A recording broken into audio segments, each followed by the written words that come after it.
Good morning. Chip asked us to speak a little bit about our, not our SPI project, but the work that we've been doing in Port St. Lucie, but also around the country for the last 5-10 years, and how some of the issues of sustainability that have come up with the types of things that we're doing in implementing evidence-based practices throughout an organization. So today, just a little outline of what we're going to talk about. But just a brief outline, I mean, obviously, Chip covered a lot of sustainability components. We'll review those just a little bit. Then we're going to go through and talk about an evidence-based model for crime reduction for a police organizational model, looking at Port St. Lucie as a case study and how they have implemented it, but also bringing in some of the other examples and other experiences we've had with other agencies. And focus, though, once we talk about the model, focus on how the short-term crime reduction strategies have been institutionalized into Port St. Lucie Police Department. And then we'll finish up with a discussion of sustainability coming through all the model, the short-term, and just our experiences, focusing on the organizational capacity, leadership, as well as accountability. So hitting those three things separately at the end and trying to bring all that together. And finally, cultural change, which obviously we need to do when we're sustaining and we're bringing in new ideas. So sustainability components, really, in just to review, we're creating, refining an organizational structure. We want to make sure we want to change and adapt. One of the things that I don't say when I go into police departments and talk about implementing this model is I know that we're not coming in here to change everything that you're doing. We're coming in, we're going to adjust things. We're going to improve upon things. We're going to look at what your strengths are and what your weaknesses are and try to adapt what you do to bring in these crime reduction practices and institutionalize and make you better and make you more effective. We want to integrate then also in terms of our context here at SPI, part of that sustainability is integrating evidence-based approaches and strategies, and not just having as a program that we said, comes from a grant and then goes away, but make sure those are sustained. And then really translating research to practice. That's a really important part of sustainability. It's not just enough, especially with all these research partnerships. I mean, the ideal is that as a researcher, you come and you work with the police department, help them introduce these evidence-based practices, and then if you go away, they continue. And they continue to do that, and they continue to innovate. Of course, it's always nice if they ask you back to help them again, but it doesn't have to be. And I mean, it's kind of like, we're teaching, just like we teach students. And institutionalization is really the goal. So sustainability, when we think about that, whatever we're doing, we want to institutionalize it throughout the practices of our agency. All right, so I'm going to talk about our organizational model. There was the printout that you guys, many of you picked up, I think it was in front of you yesterday. And this is really, that is a guidebook on how to do this model. I'm just going to go over a brief overview of the model and discuss it a little bit, some of the key issues, and because that really is going to, that's our presentation. The model, actually I have a little screenshot of that. It's a guidebook from the COPS office. And that's really a how-to guide. I'm going to go over, like I said, the quick and dirty here, just so we have a context to talk about the Port St. Lucie example and then some of the sustainability aspects. So this is called the Stratified model of problem-solving analysis and accountability. And this is an example. It's an organizational model, and really our goal is to institutionalize crime reduction practices. It's based on evidence-based practices. So the model itself is not research. The model itself is for a police department to bring in and be able to bring in evidence-based practices no matter what they are. Obviously, we want to bring in those that are strong and have been shown to work. But this is a model of how the police department internally would do that and get everybody engaged and be able to sustain those practices. And really through the development of this model has been through a practice-based research approach, which is a term that comes from psychology. I wrote an article on this. I have the citation here on the slide.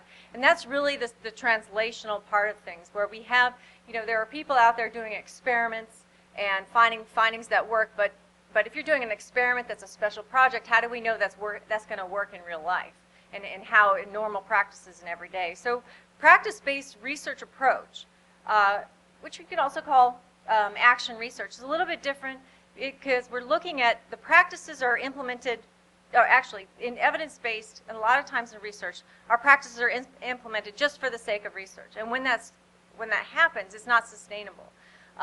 and I think about some of the hotspot studies that have been done, even the Philadelphia example where the Chief Ramsey said to Jerry Radcliffe, hey, I've got some people coming out of the academy. They're fresh. Let's put them on. I want to repeat that Newark Foot Patrol study. I want to do that. We have some resources. Let's do that this summer. Okay, so they did that, and they came and they've had a ton of results and some research. But is that sustainable? Can they have 200 or however many officers? Can they keep that up? Maybe they can. But the idea of practice-based research is that we are implementing evidence-based practices for the sake of the agency, not for the sake of research. So to improve what the agency is doing and to help them. And also then the research partner in a practice-based model guides that implementation. This is all what we're talking about here, as well as evaluates the process and the impact. However, the difference is now that the research is an outcome of that work, is an outcome of the partnership. That's not the whole point of the research. The point of the research is to improve the police department. The outcome is now we can evaluate, did it work, and how did the process go, and that's the practice-based research approach.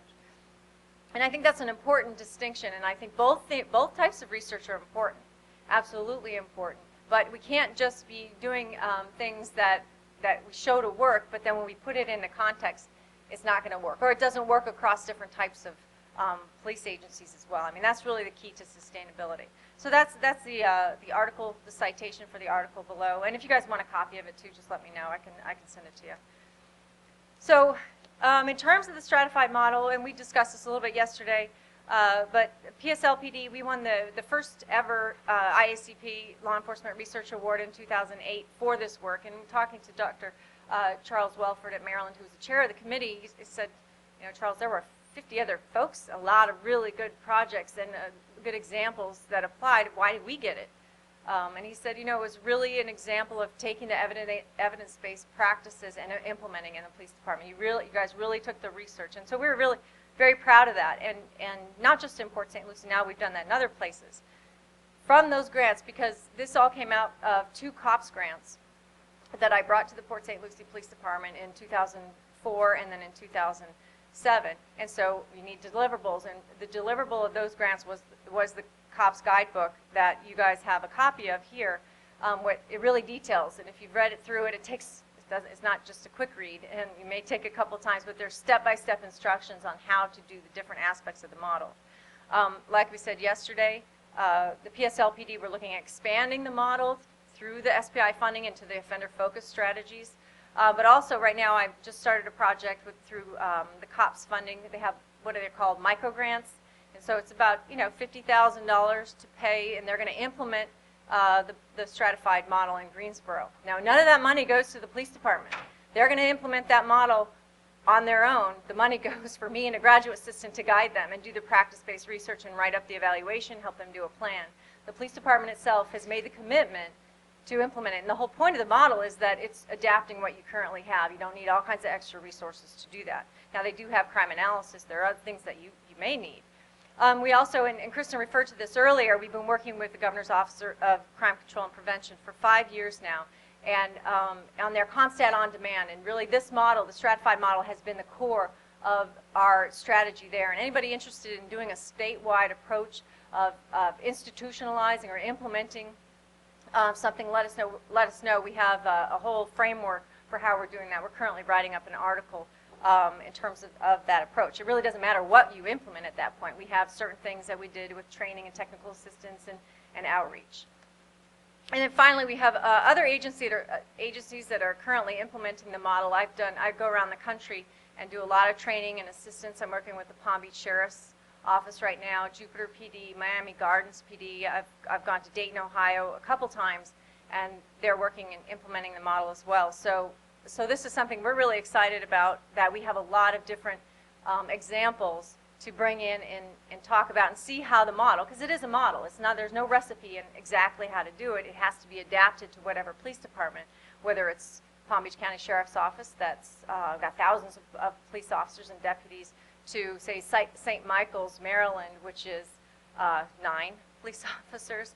So it's really, it's an accordion. We look at if you're a large agency, if you pull it out. If it's a small agency, the chief has to do a lot more, basically. And everybody does. So there's the picture of the guidebook, and then the citation.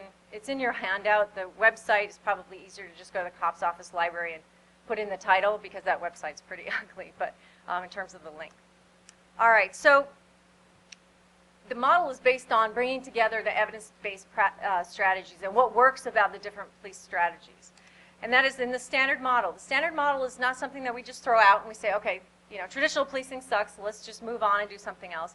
There are things, aspects about the traditional model that work. Traditional responses do work. However, they don't work for everything. So we have to make sure that we know what they do work for and where we should put them. And that's primarily short term. Our research shows us that traditional responses do work in the short term, so we need to use them as such. Hotspots policing, the idea that crime is focused in areas and locations, and crime concentrates, and when we address crime in areas, it's more effective than when we address individual people. We take that from hotspots policing. Problem-oriented policing, the idea of the problem-solving process, the scan, analyze, respond, and assess, that we tailor our responses, that we don't just have blanket the same response no matter what, and that we look for long-term solutions. So we can use short-term responses from traditional to look at short-term problems, but if we have something that's been an issue for a long time, in the case of Glendale, when you're talking about your convenience stores, you're going to have to go a little bit deeper and deal with those a little bit deeper. And then intelligence-led policing, which is a basis that, you know, offender focus does work. When we do look at offenders, that is effective. It's not the only tool in our box, but all these things together, we can make a difference. And then finally, in CompStat, the idea that, and we don't, and I'll explain kind of how the stratified model works. It's not a traditional CompStat model, but what we do, that accountability structure for crime reduction is something that's important. If we hold officers accountable for cleaning their guns, for having their handcuffs oiled, right? We do inspections and all that. How can we expect not to hold them accountable for crime reduction activities? Everything we do. So that accountability structure, to have something specifically for crime reduction, is really important, and that's really important for sustainability. So our model assumptions, and any presentation we do, we start off with these assumptions, because as a police chief or a command staff or a police department, if you do not agree with these things, then this model is not for you, right? This wouldn't work. So our assumptions are problem solving is an effective process for implementing crime reduction strategies at all levels. This is not it works for an individual call for service, it works for a long-term problem, and it works for everything in between. Problem solving is the way we do business, the way we look at things. And that means analysis and assessment, not just scanning and response. Crime analysis is useful and should guide police in implementing reduction strategies. It's not just that crime analysis is a nice thing to have and we have a bunch of computers that can make pretty maps. No, we need to use crime analysis as this. And finally, that systematic accountability is imperative for organizational change. All right, so those things, it's not just talking to people, but having a system within the agency for accountability. So the model, we have, these are kind of the components, and like I said, I'm going over fairly quickly. The guidebook goes into more depth. We do a 1-day, a 2-day, a 3-day training on this. So problem solving is relevant at every level. This is not just something that police officers do at the line level. This is something that sergeants and lieutenants and captains and majors do, and the chief does it. But it varies. They don't do all the same type of problem solving. Crime analysis is going to guide everything. We have to prioritize. We have to pick and choose. So crime analysis is going to help us pick and choose what are our high priorities and what we need to do. We need to stratify then. We're going to stratify our responsibilities of problem solving according to rank and division. We are not going to push everything down to the line officer and expect them to be responsible for everything. They may do a lot of the work because we have more people at that level, but they're not going to be responsible for looking at long-term problems, answering calls for service, investigating crimes, looking at short-term problems. We're going to stratify that according to rank in the agency and capability. Crime reduction is going to be integrated into day-to-day operations. That's really the goal. This is not something special. This is something that we do every day. And we need, in order to do that, in order to have expectations and hold people accountable, we have to create standards. Creating standards for data entry, creating standards for crime analysis, creating standards for what kind of responses do we expect? What kind of analysis products, what kind of presentations at accountability meetings do we expect? And we also have to increase minimum expectations. Our view in this model and how we talk about it and implement it is that we're not going out to change people's minds. You're not going out to inspire people to do crime reduction. What we do in the view here is, and this is, I think this is with most people, I think about my classes, I think about as people in any job, 80% of people are out there and they're going to do what you ask them to do in a job, right? They're going to do their job, they're going to get their paycheck, and they're going to go home. They're not going to do much extra, right? They're just going to do what they need to do. 10% of the people are going to do extra no matter what you do. You can put them in a janitor's closet, you could take away their computer, but somehow they're going to innovate and they're going to find a way to solve problems and do things extra. And then 10% of the people are just always looking to fire. I mean, those people you're always. So what we do for the model is we're not trying to inspire those 80%. We're not trying to make those 80% into 10%ers. What we're doing is we're going to increase the minimum expectations for everyone. To say, okay, this is what we expected. This is what we expected before, and now we expect this. In order to stay here and work here, this is what you need to do. But then also leave and encourage creativity so the 10%ers are not stuck in that box of expectations. They have that creativity and that allow, and we want to promote those people. But that's how we can move the whole organization in a way. And also analysis, again, prioritizes the work based on our expectations, based on the goals. And then documentation is really important. And Roberto's going to show a couple examples, or an example of documentation. But that's important not only for accountability and making sure people are doing what they say they're doing, but also for recognition. There's so much that goes on in a police department between and among people that we never see because nobody's writing it down. And not that we have to write every single down. We don't have to do a comprehensive report, but it should be realistic. It should be something that's infused to what they normally do, whether it's a call for service, whether it's writing something down on a quick computer in the CAD system. It should be realistic. Think about what are the different types of things that we solve. What kind of problems do we solve in policing? Well, we solve immediate problems. This is all kind of on a temporal basis. And as they get a little more long-term, they become more complex. So immediate, what are we looking at? Calls for service. We're looking at crime. We're looking at significant incidents, which are those serious crimes that require a lot more. Like homicides, maybe traffic, fatalities, those types of things. And we have different mechanisms for each one. Now, the model doesn't deal with calls for service or crime because that's already been institutionalized in most police departments. It can be improved upon, but this model doesn't deal with that. Short-term problems, we're looking at repeat incidents and patterns. Repeat incidents are disorder, repeat calls for service, and then patterns, Roberto's going to talk about, are crimes, patterns of crime. Same offender, could be the same area. And then long-term problems, we're looking at locations, areas, offenders. So these are different types of long-term problems. A compound problem is one that kind of crosses over the whole city and different locations, areas, and offenders. So in current practice, in terms of problem solving, we look on the bottom here, we have incidents, which are simple, straightforward, immediate to problems. And traditionally, what we're looking at is officers doing all those things, addressing calls for service as well as long-term problems. And our accountability on the flip side has been holding those people at the top accountable for that. And there's a lot missing in the middle, right? We have a lot of ranks, a lot going on in the middle. So the stratified model tries to play on that. It's linear. It's not anything, it's not rocket science, I guess you could say. But so how do we assign responsibility for problems? We assign them by rank. And as the ranks go higher, they are assigned problems that are more complex. And then we just follow the hierarchical structure of the police department in terms of holding people accountable. That's already built in. We don't need to get rid of that. That works, obviously. That's how most police departments work. But then what's important is then who implements these strategies. Here, what's important is that with this triangle, you'll see that the officers now are implementing responses to incidents, to patterns, to problems, to repeat incidents, right?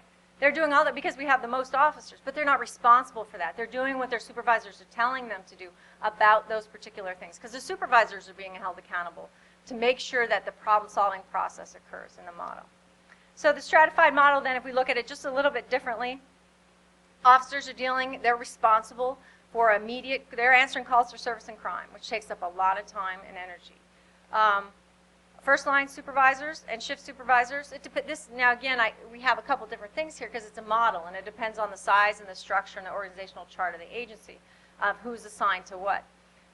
First-line and shift supervisors deal with repeat incidents and patterns. That's short-term stuff when you're out there on patrol. Short and long-term problems, both, and those are assigned really to geographic and division commanders, as well as the problems. And then long-term, talking about command staff, and they're dealing with the organizational goals, and accountability and leadership flows down in terms of the model. Now, if we shift a little bit, that gives you the overall context. I know I went through that fairly quickly, but to get to Port St. Lucie and how we went through, this all comes from the evaluation of Port St. Lucie. We talked a little bit about this yesterday. They have about 165,000 people, 110, 120 square miles. Their crime rate is about 2,600 crimes per 100,000 in 2011, which is probably lower than some of yours, I'm guessing, to about 222 police officers. And like I said, well, the research partnership since 2003, 2004. And in this, how this model was developed is a practice-based approach. So within the practice-based approach, we have evaluation. And I did evaluation of not only the development of the model, but the implementation, but its effectiveness as well. And I'm going to talk about the 3 phases of how this implementation came about and how we moved to sustainability and institutionalization. And what we found, even though I'm talking about Port St. Lucie, we find this to be true in a lot of the agencies that we're working in terms of these 3 stages. They can be at different lengths, and they might be slightly different depending on the agency and depending on what their capabilities are to start with. But we found, and I think this is true in most organizational change literature as well. You'll see these things in phases. It doesn't, obviously, you can't change things overnight. Any chief in the room knows that, right? So in terms of the phase 1, we're talking about initial implementation is about we're building a foundation. So we're making sure that we have some of these things.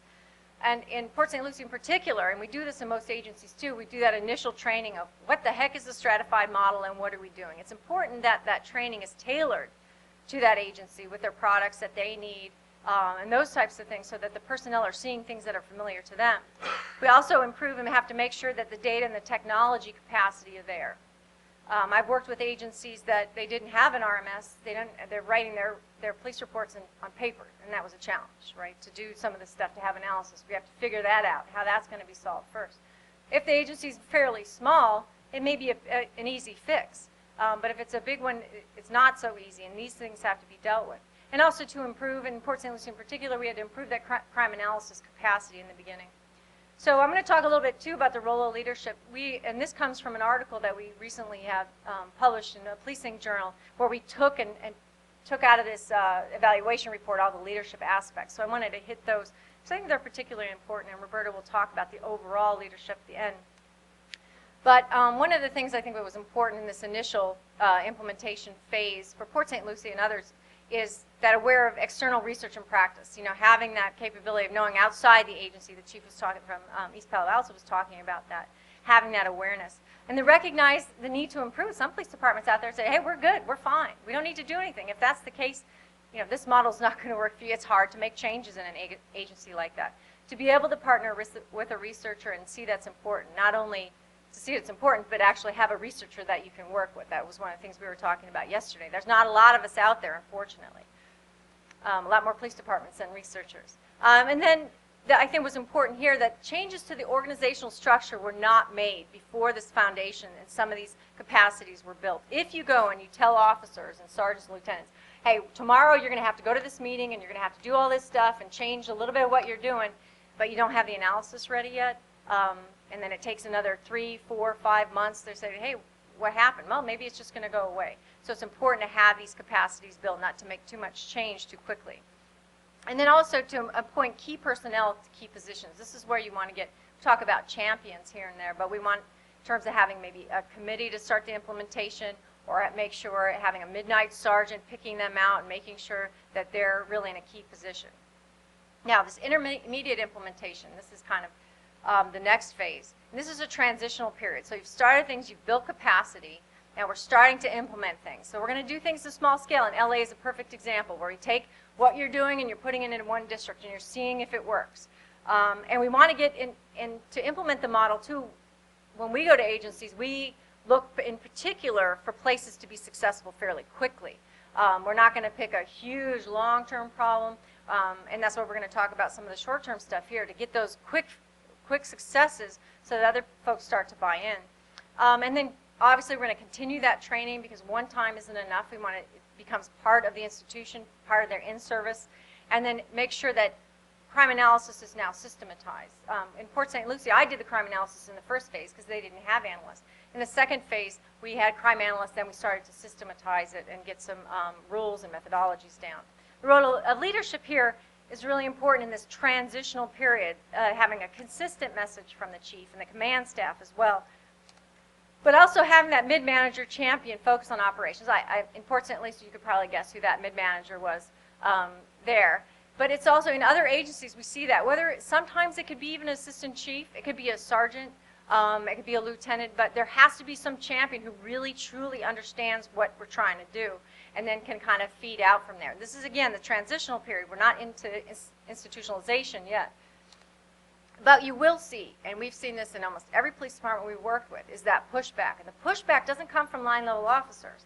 The pushback comes typically from mid-level leaders, and I'm talking about captains, not so much maybe lieutenants, but depending on the agency, captains, maybe majors, because they've got their world and they've got what they do. They're in charge, whether they're a district commander, they have what they're doing. Don't tell me how to change my stuff. Now, if you can have a couple people on board, that's one thing. But remember, we're looking to change the organization, and so we're going to see that a little bit of pushback. And whether it can be over span of control, whether it's over goals, what we also saw is, and this is why crime analysis has to be protected.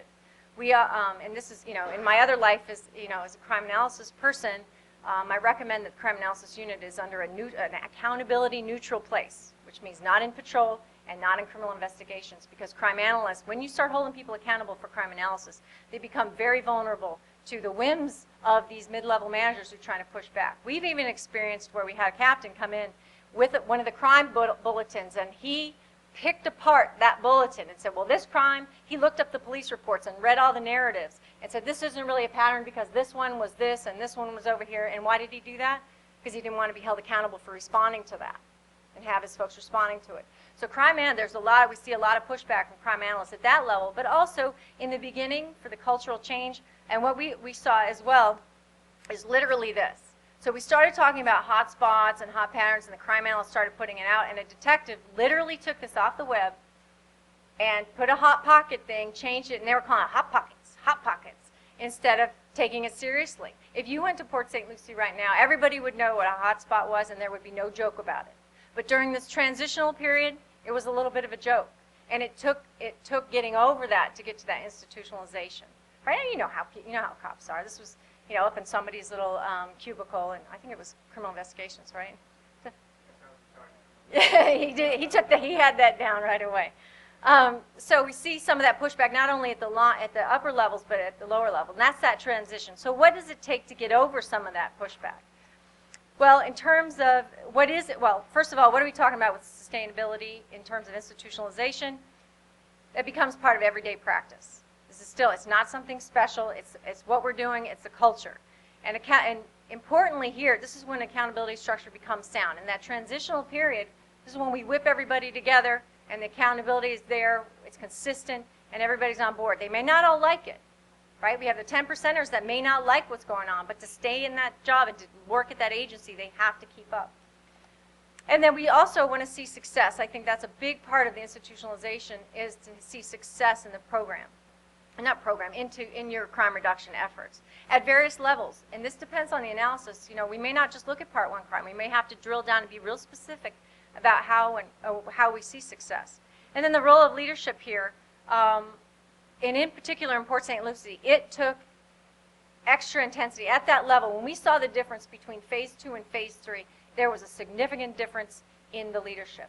And I'll be frank, it was a new chief. It was a brand new chief who came in and took this as his own. And that was really important. Not to say that the old chief was bad or didn't like it. Obviously, we had gone through 2 phases, but he didn't have it to make that jump to institutionalization. He took the ownership over the organizational practices. In fact, he wrote the general order that dictated crime reduction for the agency. What do officers do? What do lieutenants do? What do sergeants do? What do the captains do? The chief sat there, he wrote it, sent it to us for comments, and finalized it himself. And that is the general order for the entire police department. So you can see that taking that ownership. He also requested some new analysis. Some of the stuff in the guidebook is from the chief himself. He said, I don't like this analysis. I'd like to see it this way. And we played around with it, and he was taking ownership over the analysis as well, at least on his level, and when he was looking at overall assessment. He's not worried about the analysis that's going to the officers as much. And then finally, the chief took an active role in accountability meetings. I mean, the chief would go and read some of the weekly meetings, some of the officer entries for their responses. Say, hey, you know, I was looking at this, some of these responses, and you guys, you did this, but you didn't do this. Everybody sat up straight for a second. The chief's looking at this? This is stuff that's happening every day. So he took that, you know, to be involved, and it's kind of like the IRS. You didn't have to read it every single day. You did a little spot check and let everybody know that there's a possibility, right, that the chief's looking at it. So it made everybody a little bit paying attention a little bit more in terms of that. All right, so some of the conclusions.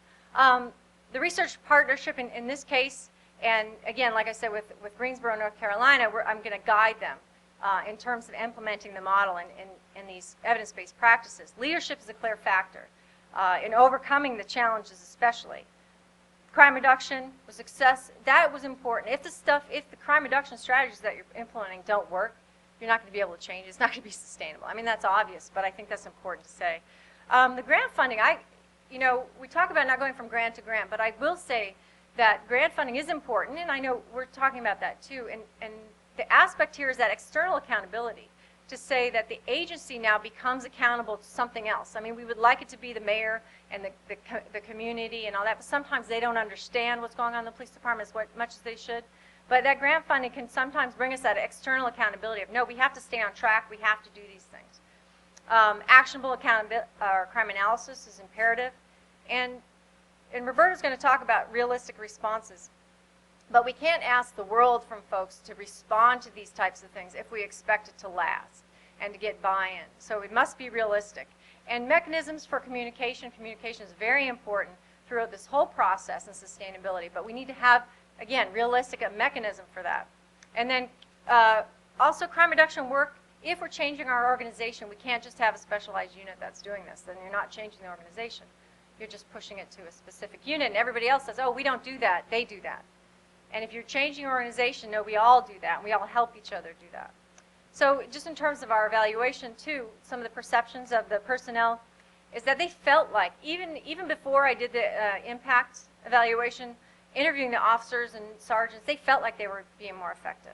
They felt like they were able to catch people more in certain areas, whether they did or not, because they had a pattern, they had analysis, they were going where the analysis told them, and they were being successful. And that felt like they were being more successful. Hey, this stuff does work.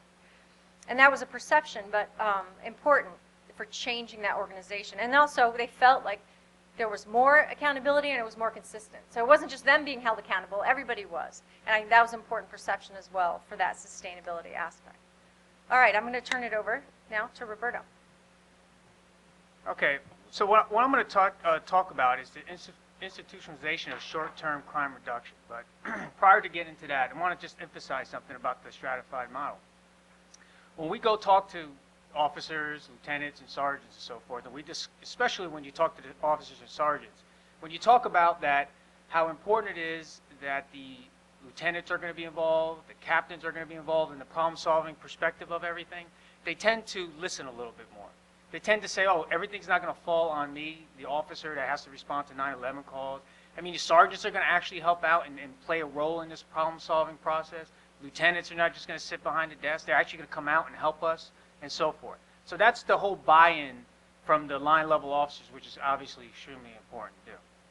So what I'm going to do is I'm going to take a slice of this model and kind of talk about how we actually institutionalized it into the organization. So before that, translating research into practice, and this is what we've been talking about in this whole 2 days. So not getting into all the theory, just a quick little point. Criminology of place, crime concentrates by place, right? Repeat victimization and near repeat research, what it tells us, crime occur at or near other crimes in short term. Hotspots policing research tells us traditional responses most effective for short term problems. And that's what I'm going to talk about. I'm going to talk about the short term. And it's more specific patterns. But when I talk about patterns, let me define what patterns are, what it is and what it's not. Patterns are not a crime trend,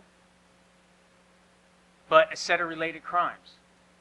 They're not chronic problems, They're short-term, crime-related, and require tactical responses because we're talking about a short-term issue. It's not crime clusters, and it's not statistics. It's not a threshold. Identified through similarities and incident characteristics. So as they happen, it's identified and then released immediately. Not on a set time, a set day, just as they occur. So again, talking about the stratified model, I'm just going to take this one slice, that short-term portion of it, and kind of discuss it a little bit more in detail. So this is an example of a short-term crime bulletin that we have in our organization. And what we found when we worked with a lot of organizations and police officers and interviewing them and talking to them and sergeants, we found what was most effective was something that's very easy to read. Tell me what I need to do, and I'll go out there and do it because I got other things to do too. I got to answer my 911 calls and such. But I don't want something complicated.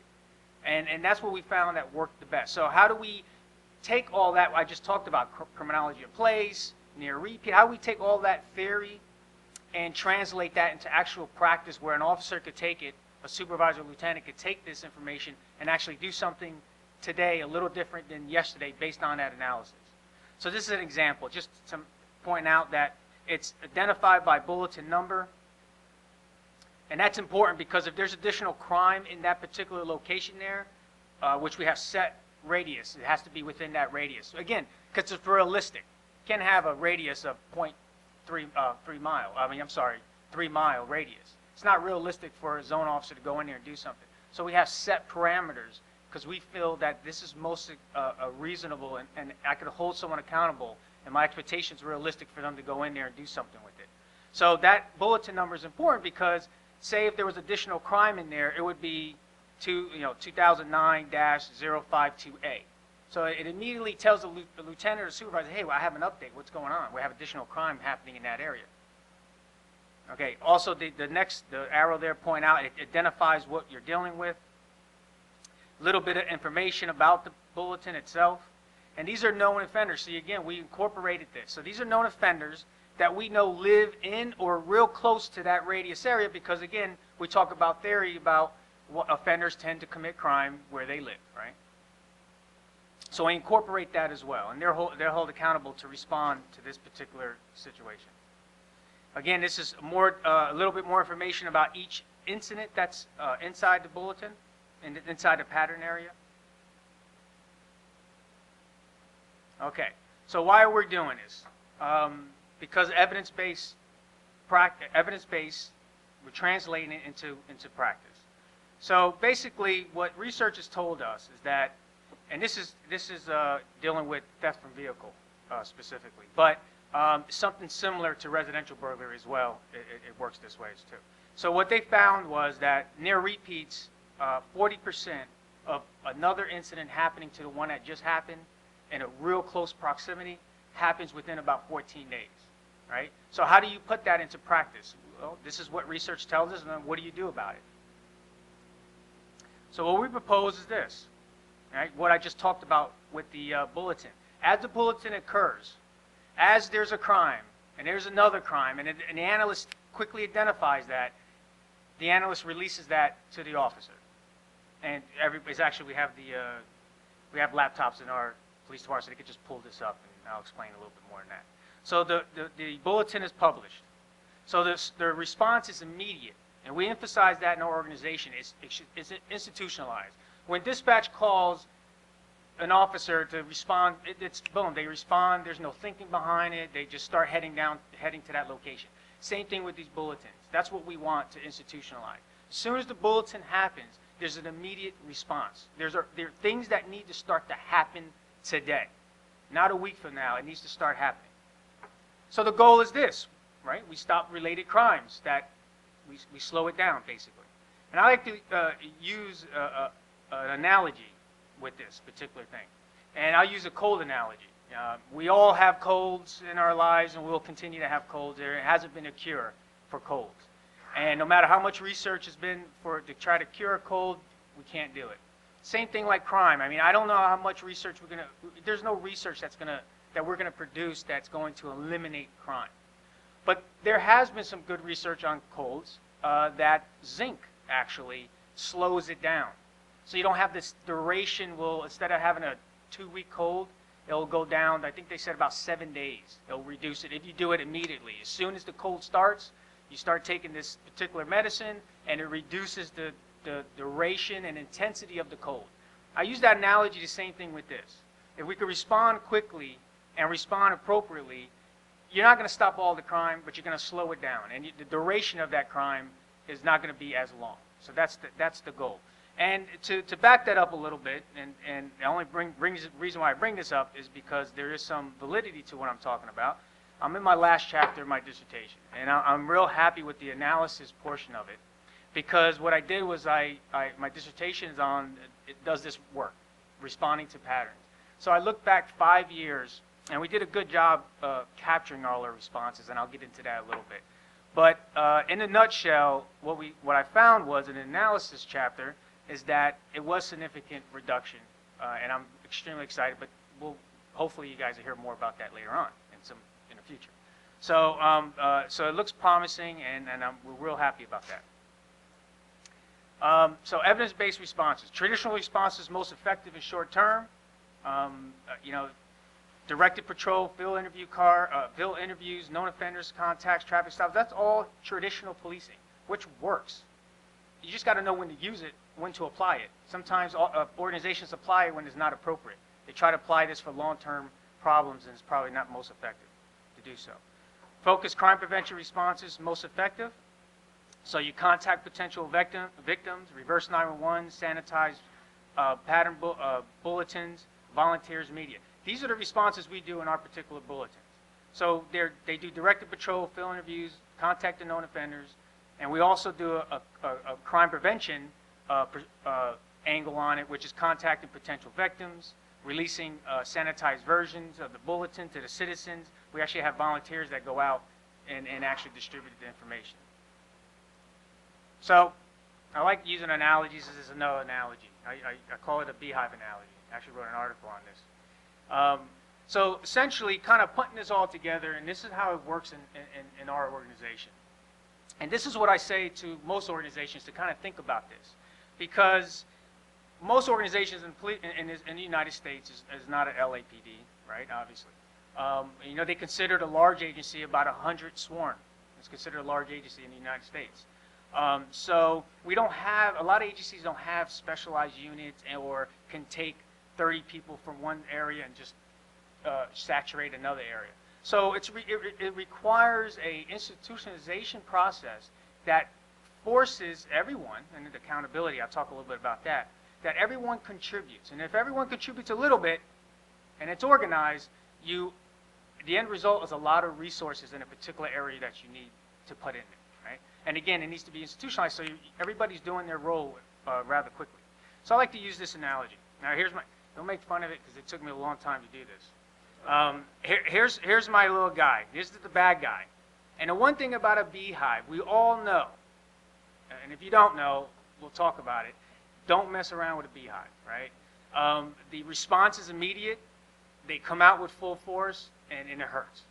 And so what I say is, why can't organizations kind of think of ourselves kind of like a beehive? Why can't, when we get a pattern, well, I used a pattern for example, when a pattern starts to develop, why can't we respond that way instead of responding slowly and days later, weeks later, or not caring?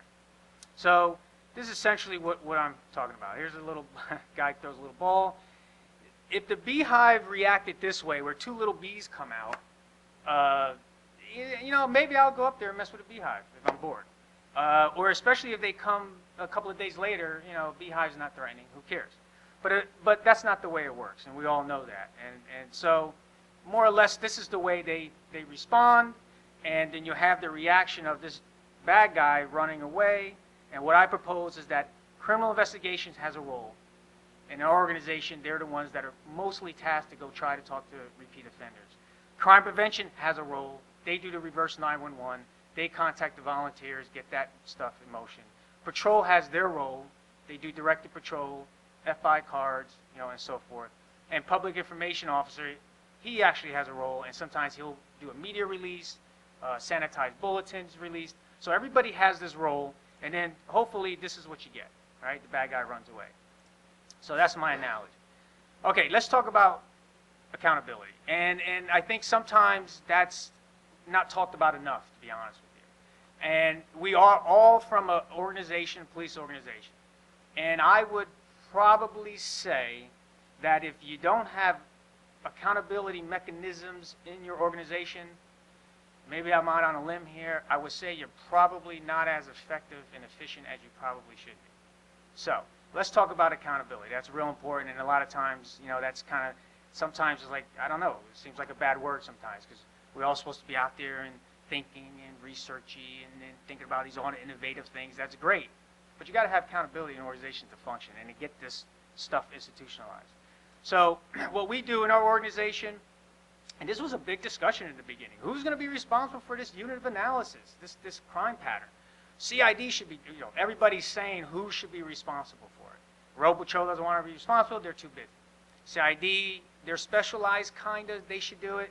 No, we're too busy. Should be crime prevention people. No, they're too busy. So what we said was, no, Road Patrol is responsible for it. Because Road Patrol tend to like to give it to specialized units. We just answer 911 calls. That's all we do. Then no, you have the most personnel. You're on 7 days a week, 24 hours a day. You will be responsible for crime in your geographic location. So that's how it centers, and that's what our recommendation. So basically, this unit of analysis, the pattern, the patrol district commander is ultimately everything. He's ultimately responsible for everything, but that particular commander is involved with the process now. He's the one that's coordinating the different. Is patrol doing what they're supposed to do? Is criminal investigations doing what they're supposed to do? Crime prevention. All right, this is a lot of stuff happening. So how's that commander going to know all these things are happening? So that's where the accountability comes into play. Now, obviously, that information gets fed to the command staff for evaluation. Communication. It's real important. All the organizations you ever go into and you talk to, that's the biggest complaint that they have. There's no communication. So you have to develop a systematic communication for sustainability. If you don't develop good communication, you're not going to be able to sustain what you're trying to get done. Sharing information in real time is real important. It's not just distributed in minutes, a week later. It has to. The information has to be now. What's happening now? Responses are happening now. They want to know now, so you can have good responses. So it has to be shared information at real time. Documentation of responses are extremely important. Rachel touched on this. Officers do a lot of work, and sometimes they get a little lazy. They don't want to document the work, and it's you have to encourage them. Look, this is how you could show off what you're doing, and this is how you can get awards and rewarded and promoted, and we didn't talk a lot about that because that's a whole nother conversation. But obviously, you got to have that in that's got to be part of your change award system, evaluation process, and all FTO process, and we all know that. But truly, what I found, if you do not take the time, and not just lip service, if you do not take the time and make those changes, it's not going to work. You're not going to have that long sustainability. You have to be transparent. Not criminal investigations are top secret, and road patrol. You just go respond your 911 calls. You're not as smart as us. So the responses have to be transparent. And accountability. You got to be accountable to communicate. All right. You can't just say you got to communicate, because when you do that, some will, some don't. So you have to encourage them that it's important to communicate, and better results will come from it if you communicate. Technology is important. Someone mentioned yesterday an intranet portal system. That's what we use. We found that to be extremely effective, and the officers and all the way up find it extremely useful. And this is just a quick example of it. I'll go through this. This is our intranet system. Every officer has a laptop and a computer that could pull this up. They could go on there and gather all this information. So I'm just kind of pulling one thing out. So this is the hotspot residential burglary. This is what an actual looks like for my organization. And I'm just going to go over a couple of the responses. I just grabbed a few off the portal, not everything, because I'll bore you guys to death. So if you see here, this is the analyst, was the first one to post it. She posts this out. This is just kind of general information, and then you could click on the link and the bulletin comes up. Here's a hotspot who's being assigned to the detective. See, again, detectives love to remove themselves from the process. It's like, no, you're part of this process. The bulletin is actually assigned to you. All the crimes in there that will be assigned, because some are not assigned for investigations based on solvability, but the ones that are assigned is yours. It's your responsibility. So just kind of going through this, this is crime prevention. Immediately did a reverse 911. No one had to tell them. This is part of that immediate response. And this is a lieutenant assigning the actual bulletin to sergeants, saying, you're responsible for, and what they do too, also we have daily briefings, like most roll calls, and these type of discussions will take place too. Just kind of going through this, I'm just trying to point out what officers are actually going on there, responding, giving important information. This was obviously really important for me when my process, my evaluation of the whole thing. So this is CID, Sergeant actually chiming in, giving a lot of good information on suspect information, which, criminal investigations, they tend to want to hold on to that. But we encourage, you have to give that information up when you can. Just kind of going through it, and obviously once the response is done, it's the lieutenant's responsibility to go in there and say, okay, we're done responding. We were effective in this particular area. What we found was that some organizations are better able to adapt to change and to whatever change happens to sustain it. So what we found was, again, lay the foundation before implementation. You have to solicit input from all levels of divisions, extremely important. The organization has to be flexible, and it has to be, has to have that culture to kind of want to change and the readiness to kind of change. If you don't even have these things, it's going to be extremely difficult to move on to the next phase. So these are the things you gotta at least have. Technological capacity, proactive and positive crime reduction culture. Actually, I've gone to organizations, I've done a little bit of conversations and had interviews, and I talk about, hey, what's important for you guys? What's the mission? And they say all kind of things, and a lot of times I actually don't hear of crime reduction. Crime fighting. It's like, oh, don't forget, we have to have a culture, we're trying to reduce crime, right? Adequate staffing, that's always a struggle. Support crime analysis and research. Structure accountability. Again, in our organization, we have daily command briefings. The analysts show up and they report if there's emerging patterns, ongoing patterns, something that just happened, so we can make decisions right there. Before we break for the beginning of the day, we have weekly, what they call core meetings, which is more of a collaborative, where division heads come together, and it's more collaborative weekly meeting. The assistant chief is in charge of that meeting, but it's more of a discussion. What are we doing with these short-term problems, some of these repeat locations? And then we have a monthly ComStat type, but we kind of modified it and changed it that's more appropriate for our organization, where the chief evaluates everything we're doing. So leadership, real quick, it's a process, mutual influence, fusing through feelings and actions, having a long-term vision, set standards, and create focus and direction. Consistent message, Chip talked about, should have said it 10 times, 20 times, 100 times, say it 1,000 million times. Is that actual number? I don't know. Open to research partnerships, leadership at all levels. It can't just be from the mid-managers, can't be just from the chief. You got to find those leaderships from all different levels, from the line level. Organizational wide change from the top down. Chip talked about the middle. Yes, that's important, but if the chief does not believe in what you're doing, it's going to get stifled. It's not going to go throughout the whole organization. Champions. We talked about champions. Champions need to come from all levels.